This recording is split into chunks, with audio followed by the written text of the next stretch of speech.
2 cup चाय लगाना। हाँ बेटा, ये गाड़ी कौन सी है ये?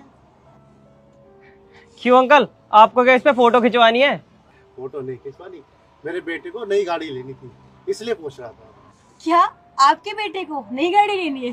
क्या मजाक। नहीं सही में मैं मजाक नहीं कर रहा हूँ, गाड़ी ले मेरे बेटे। तो ये गाड़ी सही नहीं है क्या? क्यों अंकल, अच्छी क्यों नहीं होगी? पैसे भी तो अच्छे गए हैं इसमें। अरे शिखा, मुझे लगता है ना अंकल को रेंट पे लेनी होगी। अंकल, या तो अब आप पागल हो गए हो या फिर हम पागल हैं। आपको पता भी है कितनी महंगी गाड़ी है ये, आपके बस की नहीं है ये लेनी। अपने बेटे को बोलो आपके लिए ना कोई साइकिल या स्कूटर खरीद ले, क्योंकि वहीं तक सीमित हो तुम लोग। बेटा मेरे पास तो साइकिल है ही, इसी से मैं आता जाता हूँ। वो तो अपने बेटे के लिए मुझे खरीदनी थी, इसलिए बोल रहा था। अरे वाह, 1000 की साइकिल चलाने वाले 10 लाख की गाड़ी की बात कर रहे हैं। अरे अंकल, ये 10-20 की चाय बेच कर ना इतने पैसे इकट्ठे नहीं हो जाएंगे कि आप ये गाड़ी खरीद सको। और हाँ, वो कहावत तो आपने सुनी होगी ना कि जितनी चादर हो उतनी पैर पसारने चाहिए ना, आपने नहीं सुना? अरे बेटा जी, मेरे पाँव तो मेरे चादर में ही रहते हैं, वो तो मेरा बेटा है ना, उसके लिए बोल रहा था। बस अंकल, बहुत हो गया आपको बकवास करते करते। अब ना हमारा ज्यादा टाइम वेस्ट मत करो। आपसे जितना बोला है उतना काम करो, चाय बनाओ और हमें पकड़ाओ। और ये गाड़ी के सपने ना ये छोड़ दो, अपने बेटे को बोलो स्कूटर या साइकिल तक रहे, समझे? चलो ठीक है बेटा, बेटे को लेनी है वो अपने आप देख लेगा। क्या देख लेगा तेरा बेटा है? कहीं का कोई अफसर है क्या तेरा बेटा? अरे वो भी तेरी तरह इस रोड पे कहीं ना कहीं ठेला ही लगाता और तुम दोनों ना मिलकर भी इतना नहीं कमा पाओगे कि ये 10 लाख की गाड़ी खरीद लो। अपने बेटे को बोल गाड़ी के सपने छोड़े और स्कूटर और साइकिल तक सीमित रहे, क्योंकि तुम्हारे बस की नहीं है गाड़ी खरीदनी। अब बकवास करना बंद कर और जो कहा है वो काम कर। अरे वो तो मेरा बेटा, वो देखो मेरा बेटा आ गया।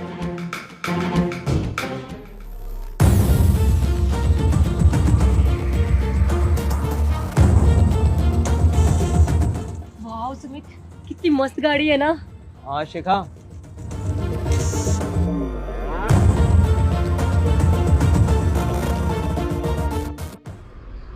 बॉस यहाँ क्या कर रहे हैं?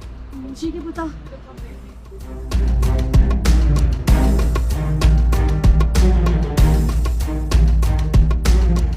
नमस्ते पापा जी। जीते रहो बेटा, जीते रहो। ये लो मिठाई खाओ। मिठाई? बेटा किस चीज की है मिठाई? गाड़ी ले लीजिए।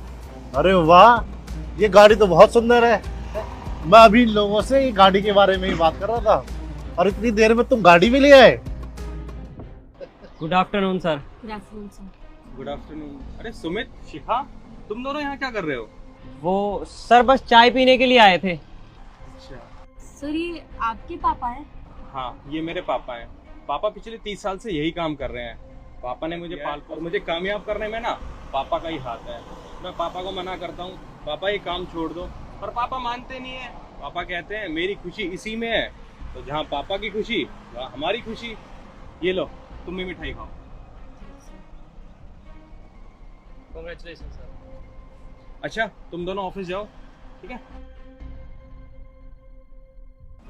पापा, हम चलें?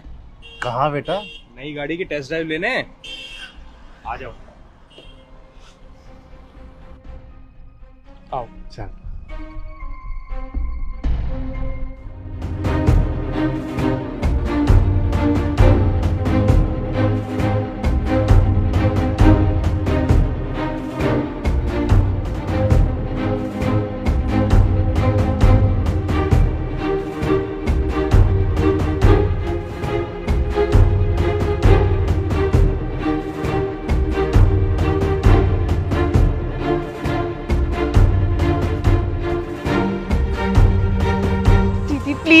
प्लीज मुझे पैसे दे दीजिए दीदी। दीदी ये मेरे बच्चे का सवाल है दीदी। अबे 2 कौड़ी की औरत, तेरी इतनी हिम्मत, तूने मुझे छुआ अपने गंदे हाथों से? दबाओ। दीदी। अरे दीदी क्या हुआ? ये औरत तेरे पैरों में कैसे है? अरे देखना, गर्भवती औरत अपना पाप लेके मुझको छू रही थी। गंद कहीं की पता नहीं कहाँ से उठकर आ गई है। पैसे मांग रही थी, मेरे ही पैसों पे नजर थी इसकी पक्का। नास कहीं की। साहब मेरी मदद कर दीजिए। वो क्या है ना कि मेरे पेट में एक बच्चा है, मुझे इसको अच्छे से पालना है, तो मुझे आप क्या प्लीज काम पे रख सकते हैं? आप जैसा मर्जी काम बोलिए, झाड़ू पोछा बर्तन मैं सब करने के लिए तैयार हूँ। बस मुझे अपने बच्चे को एक अच्छी जिंदगी देनी है ताकि ये अच्छे से रहे। तो मुझे कोई ना कोई काम चाहिए। प्लीज मुझे काम पर रख लीजिए ना। और देखो, इस पार्क की सफाई क्या तुम कर सकती हो? हाँ साहब, मंजूर है, बस मुझे आप काम पर रख लीजिए। मुझे इस काम की बहुत ज़रूरत है। मुझे अपने बच्चे को भी तो अच्छी ज़िंदगी देनी है ना। मैं तुम्हें काम तो दे दूंगा, लेकिन बाद में कोई धोखाधड़ी नहीं होनी चाहिए। अरे आप कैसी बातें कर रहे हैं साहब, मैं धोखाधड़ी थोड़ी करूंगी। मुझे अपने बच्चे को अच्छी ज़िंदगी देनी है। मैं अच्छी लगन से काम करूंगी, आपको शिकायत का एक मौका नहीं मिलेगा। चलो ठीक है, तुम आज ही से काम पे लग जाओ और मैं तुम्हें महीने की 1000 रुपए तनख्वाह दे दूंगा, चलेगा ना? हाँ साहब, मंजूर है, मैं आज से ही काम शुरू कर देती हूँ। ठीक है। तो इस पार्क ये पार्क इस सोसाइटी का मेन पार्क है और सबसे पुराना पार्क है, तो इसलिए इस पार्क की ढंग से सफाई करना। मुझे कोई शिकायत का मौका मत देना। धन्यवाद साहब, आपका ये उपकार हमेशा बना रहेगा मुझ पे। आपने मेरे बच्चे के लिए मुझे ये काम सौंपा, मेरे लिए बहुत बड़ी बात है ये। धन्यवाद साहब। अरे नहीं, कोई बात नहीं, जाओ तू काम करो। ठीक है साहब।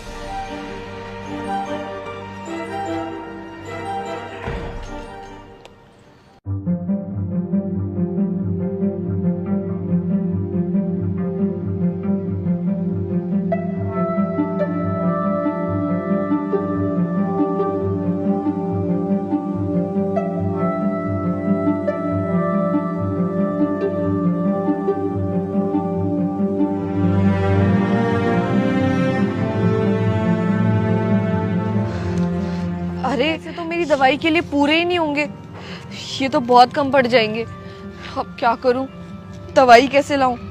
अगर दवाई नहीं ली तो उसका असर मेरे बच्चे पे पड़ सकता है। क्या करूं? अब तो सांप भी इधर नहीं है कि मैं सांप से ही पैसे मांग लूं। अरे वो दीदी के पास तो कितने सारे पैसे हैं। एक काम करती हूँ, उन दीदी से उधार ले लेती हूँ। जैसे ही सांप आएंगे उनसे लेकर उन दीदी को पैसे वापस दे दूंगी और सारा उधार चुकता कर दूंगी। हाँ, ये कर लेती हूँ, कम से कम मैं दवाई तो खा पाऊंगी। दीदी आप मेरी एक मदद कर दीजिए प्लीज। वो क्या है ना, मेरे पेट में बच्चा है और मुझे अपनी दवाई के लिए पैसे चाहिए, पर ये पैसे आप क्यों मुझे थोड़े से पैसे उधार दे देंगी? मैं आपको कल तक वापस दे दूंगी। वो मालिक भी आज गए हुए हैं, वरना मैं उन्हीं से ले लेती हूँ। प्लीज दीदी, ये मेरे बच्चे का सवाल है। कोई जरूरत नहीं है, मैं नहीं दूंगी अपने पैसे। और तुम जैसे ढोंगी और पाखंडी को अच्छे से जानती हूँ, यूं फोर हो जाओगी पता भी नहीं चलेगा। और वैसे भी तुम प्रेग्नेंट हो, तुम गर्भवती हो, उससे मेरा क्या लेना देना? वैसे इसका बाप कौन है? अच्छा, बाप तो भग गया होगा ना और छोड़ के तुम्हारे स्कोक में। जाओ यहाँ से, कोई पैसे नहीं है तुम्हारे पास देने के लिए। दीदी आप ये क्या बोल रही है? अगर आपको पैसे नहीं देने तो मत दीजिए, पर आप ऐसे मत बोलिए प्लीज। जाओ यहाँ से, दफाओ, इससे पहले मैं तुम्हारा बुरा हाल कर दूं। दीदी प्लीज प्लीज मुझे पैसे दे दीजिए। दीदी दीदी, ये मेरे बच्चे का सवाल। अबे 2 कौड़ी की औरत, तेरी इतनी हिम्मत, तूने मुझे छुआ अपने गंदे हाथों से? दबाओ। दीदी। अरे दीदी क्या हुआ? ये औरत तेरे पैरों में कैसे है? अरे देखना, गर्भवती औरत अपना पाप लेके मुझको छू रही थी। गंद कहीं की, पता नहीं कहाँ से उठकर आ गई है। पैसे मांग रही थी, तेरे ही पैसों पे नजर थी इसकी, नाश कहीं की। जानती हूँ मैं ऐसे लोगों को, खुद का तो कमाना नहीं, दूसरों के पैसों पे नजर होती है। क्यों, काम क्यों नहीं करती तू? बोल। हेलो, हाँ सर, मैंने बात कर ली थी उनसे। अरे अदिति, तू यहाँ पे? अरे भैया आप यहाँ कैसे? सुजाता तुम उठो, क्या हुआ? मालिक आप। तुम ऐसे रो क्यों रही हो? मालिक, वो मैंने दीदी से कुछ पैसे उधार मांगे थे क्योंकि मुझे दवाई लेनी थी और ये पैसे कम पड़ रहे थे, पर दीदी ने मेरे साथ बहुत बुरा बर्ताव किया है। अदिति, ये सब क्या है?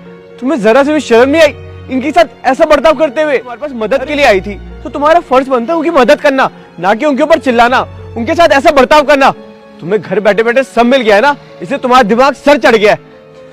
मुझे शर्म आती है कि तुम मेरी बहन हो, मेरी बहन होते हुए तुम दूसरे के साथ ऐसा बर्ताव करती हो। तुम्हारे घमंड के चक्कर में ना जान जा सकती थी। वो गर्भवती है, इतना तो सोच ही सकती थी ना तुम। तुमने जो किया वो बहुत गलत किया। अब चलो माफी मांगो इनसे। मैंने बोला माफी मांगो। दीदी मुझे माफ कर दो, मैंने जो भी उल्टा सीधा बोला हो, पता नहीं किस घमंड में आके बोला, मुझे बस माफ कर दो। आगे से मैं आपके साथ क्या, मैं किसी भी के साथ ऐसा कुछ भी गलत नहीं करूंगी, मुझे माफ कर दो। कोई बात नहीं दीदी, आपको आपकी गलती का एहसास हो गया, मेरे लिए वही बहुत है। पर एक चीज याद रखना कि किसी की मजबूरी का फायदा कभी मत उठाना। पता सामने वाला सच में लाचार हो। आज आपने मेरी मदद नहीं की, अगर सांप टाइम पे नहीं आते तो मैं दवाई भी नहीं ले पाती और उससे मेरे बच्चे पे असर पड़ता। कम आप ये तो सोचते कि मैं एक प्रेग्नेंट औरत हूँ।